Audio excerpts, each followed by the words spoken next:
এখন আছি হুড্রু জলপ্রপাতের নামার মেন গেটের কাছে।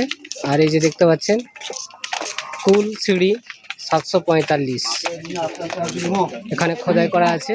745টা স্টেপ দিয়ে নিচে নামতে হবে, তারপরে আমরা দেখতে পাবো হুড্রু জলপ্রপাত। আমরা অলরেডি নিচে নেমে গিয়েছিলাম, আমরা উঠে এলাম এইমাত্র।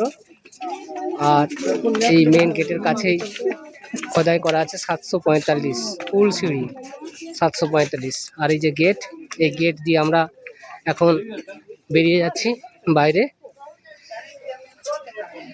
আর এই আগেই বলেছি, হুড্রু জলপ্রপাত দেখতে গেলে এখানে 10 টাকা করে টিকিট কাটতে হয়, কেটে তারপরে এই গেট দিয়ে ঢুকে হুড্রু জলপ্রপাত পর্যন্ত যেতে হয়।